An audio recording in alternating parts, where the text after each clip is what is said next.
Hey guys, Arnab here. Did you just click on this video intentionally?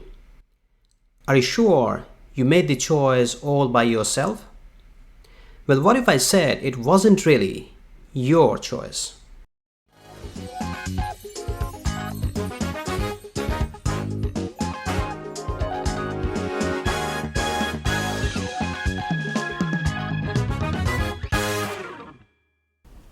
When you say, I chose to click on this video, you're essentially saying your conscious mind chose it, which is about 5% of your overall mind.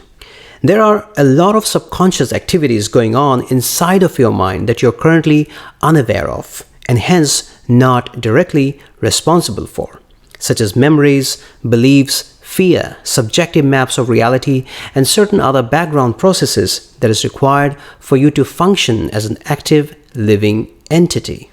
So it appears your conscious mind, which you call I, has made the choice. But there is some problem with this statement. Let's find out how.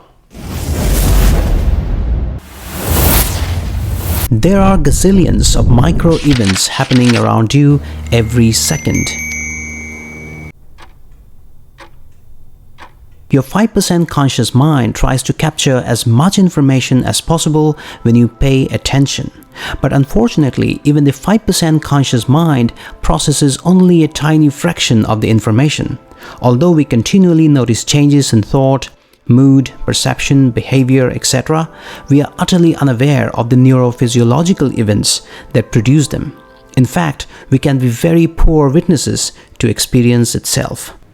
In order for you to make any real choice, you need to be fully conscious. 100% conscious of all the possible events that are happening around you every second, which is obviously impossible. So your conscious mind is limited and can't make the choices that you claim to be making. Then who is making these choices? Let's look at a few examples. What am I having for breakfast today?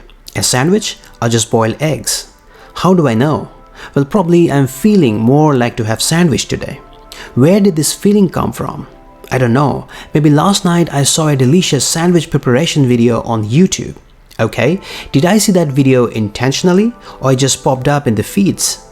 If it was intentional, why did that intention arise in my thought? I am in no position to know. Okay, let's say there are no eggs in the kitchen, so I am left with just the option of sandwich. If that's the case, then what am I choosing against? So the question is, did I consciously choose sandwich over boiled eggs? No. The choice was made for me by events in my brain that I, as the conscious witness of my thoughts and actions, could not inspect or influence. Could I have changed my mind and switched to boiled eggs? Yes. But this impulse would also have been the product of unconscious causes. Why didn't it arise in this morning? Why might it arise in the future? I cannot know. The intention to do one thing and not another does not originate in consciousness. Rather, it appears in consciousness, as does any thought or impulse that might oppose it. Let's look at another example. Think of a city anywhere in the world, any one city of your choice. Now pick another city. It can't be the first one. And notice what that experience is like. Did you see any evidence for free will? First, set aside all those cities whose names you don't know and therefore could not have picked. And then there are many other cities whose names are quite well known to you, but which simply didn't occur to you today. For instance, perhaps Tokyo didn't occur to you. You absolutely know that Tokyo is a city, but for whatever reasons, your Tokyo circuits were not engaged. So, were you free to choose that which did not occur to you to choose? Where is the freedom in that? You probably thought of several cities. Let's say you thought of Paris, New York, and Shanghai. Now, you're trying to make a choice out of those few options. This is the sort of decision that motivates the idea of free will. But when you look closely, you will find you are in no position to know why you picked what you picked. In this case, why you chose Shanghai over Paris. You might have some additional story to tell about. You might think that I had Chinese food last night, so I remembered it and I picked Shanghai. We know from psychology that this kind of stories are rather often false. Whenever people are manipulated in the lab, they always have some stories to tell about why they did what they did. And it never bears any relationship to the actual variables that cause them to behave that way. For example, you can cause people to like one person more than the other by simply giving them a hot beverage to hold as opposed to a cold one. And they never tell you that the reason they were biased as they were because of the temperature of the cup in their hand.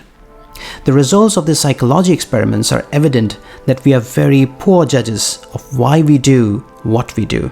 In the early 80s, scientist Benjamin Libet conducted experiments using EEG machine to show that activity in the brain's motor cortex can be detected some 300 milliseconds before a person feels that he has decided to move. For example, if you raise your hand by choice, your brain first would consciously have a thought about raising the hand, then that will cause your hand to move. That's how it seems. But Libet's experiment found internal brain activity initiating the movement 300 milliseconds before the conscious decision was made. More recently, fMRI direct recordings from the cortex showed that the activity of merely 256 neurons was sufficient to predict with 80% accuracy a person's decision to move 700 milliseconds before he became aware of it. In other words, it means your conscious decisions does not cause your actions. But why does it feel that we are the author of our own actions? The catchword here is feel. There are certain places in the brain that if you stimulate there, a person begins to laugh. You ask them, "Wait, why are you laughing?" And they'll say something like, "Oh, I just remembered this really funny joke." The brain always has the tendency to put together a reason for what you experience. The phrase free will describes what it feels like to identify with certain mental states as they arise in consciousness. This feeling of freedom arises from our moment-to-moment ignorance of the prior causes of our thoughts and actions. Thoughts simply arise unauthored and yet author our actions. Once your brain has determined what you will do next, you then become conscious of this decision and believe that you're in the process of making it. You believe because the time difference between you knowing it consciously and the subconscious brain determining it is very, very less. So in a way to say, your subconscious mind and a lot of unconscious activities in your brain and body in and out are determining your next course of action. You, as a conscious agent, can only witness to those actions in play. As Sam Harris says it beautifully, you're not controlling the storm and you're not lost in it. You are the storm. But if our wills are a mere product of prior causes and chance, what place do we have for criminals who harm the society and people who actually are good? Are they to be treated with the same respect?